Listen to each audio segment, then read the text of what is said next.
सन्मान्य राजारामजी जाधव साहेब, सन्मान्य आसिफ साहेब, सन्मान्य वकील साहेब, सन्माननीय भरतजी पाटील साहेब, सन्माननीय सकाराम समाधानजी ठोके साहेब, सन्मान्य सागर पवार साहेब, सन्माननीय विजूभाऊ गवळी साहेब, सन्माननीय वकील साहेब, या प्रसंगी उपस्थित सन्माननीय नितीनजी जाटे साहेब, सन्माननीय साहेब, सन्माननीय भाटिया साहेब, सन्माननीय अनिल दादा, सन्माननीय ज्यांच्या नेतृत्वामध्ये हे सगळं मार्गक्रमण चाललेले ते सन्माननीय तालुका प्रमुख रामभाऊ मिस्त्री साहेब, उत्तम अण्णा, सगळे सहकारी मोहन किसगे, यशवंतजी मोरकर साहेब, आता म्हणजे पडतीच्या काळामध्ये नादारीच्या काळामध्ये जे दिवस पाहिले ते भरतजी रायते साहेब, सर्व क्रांती पाटील, सगळे असे साबीरबाई, सर्व दत्ता भाऊ, सन्माननीय बापू साहेब, आप्पा साहेब या ठिकाणी उपस्थित सर्व सहकारी आणि उपस्थित मित्रांनो, प्रथमतः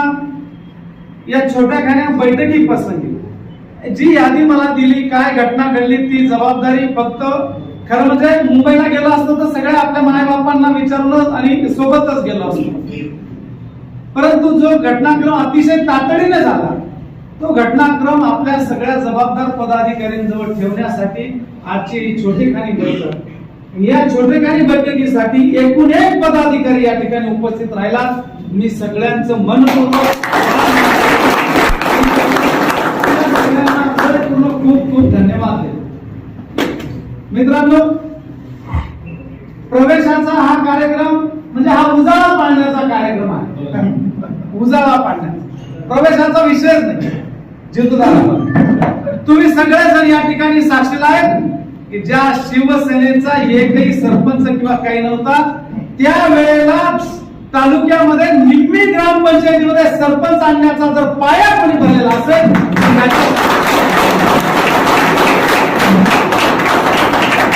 साम दाम दंडाची जर कोणी भूमिका निभावलेली असेल पडतीच्या काळामध्ये तर त्याचे साक्षीदार तुम्ही आहे. त्या काळामध्ये ज्यांनी आमदारकी लढवले असतील किंवा आमदारकीचे उमेदवार असतील, काही काही 2-2 ऑर्डरीमध्ये थांबून जायचे, तहकूब व्हायचे. जितूदादा या गोष्टींचा खुलासा मी ज्यावेळेला मिळाला त्यावेळेला करेल, पण अतिशय नादारीमध्ये असताना माईक मी, फाईट मी, फाउंडर मी, संघटक मी, अशा अनेक गोष्टींचा तुम्ही साक्षीदार आहे. जेव्हा पहिली निवडणूक उभी राहिली आणि पहिला भाग्यलक्ष्मीला मेळावा ज्या वेळेला झाला आणि राजाराम तुम्ही सगळे साक्षीदार आहे. 7-8 हजार लोक माझ्या भाषणाने ज्या वेळेला रडले आणि त्यावेळेला या मालेगाव तालुक्यामध्ये अग्निंगी पडली आणि तिची आग झाली आणि त्या आगीतले सगळे विरोधक भस्म झाले, याचे साक्षीदार तुम्ही सगळे.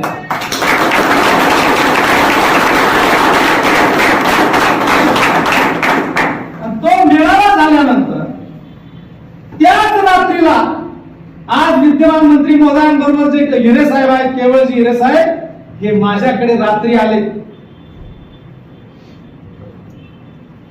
आणि नको ते आम्हीच घेऊन आले. त्यांनाही पोरगा आहे तर माझाही संभाजी राजगुंडा इथे पोरगा आहे. ज्या वेळेला येईल त्यावेळेला स्टेजवर हात घेऊन सांगेल 25 लाख आणि 30 लाख आणि काय जास्ती ऑर्डरी. मी म्हटलं या ठिकाणी आजची वेळ गेली,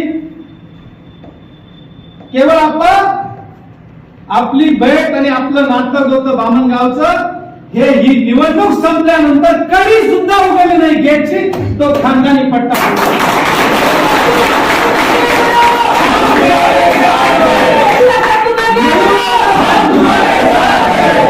मयूर दादा सारखा त्यांचा सुंदर पोरगा आहे माझाही आहे. मी खोटं बोलत असेल तर पोराला स्मरून सांगेल आणि तेही सांग. साला येता साखर अशा अनेक गोष्टी होत्या, भाषण माझेच होते. समोरून मी आज स्वर्गीय अशोक अण्णा झाले, पण बरेच शरार सरांपासून याच्या हवा जावा लाल गाडी आकारतात, त्यांच्यापासून गावामध्ये माझे चुलते असतील आरके अण्णा, आरके बच्चा दादा, असे अनेक, अंकुश पाटील माटामट तालीमचे अध्यक्ष, हौसला जावा, अशी सगळी मंडळी आज बी आल्यात आहेत शरार सरांपासून.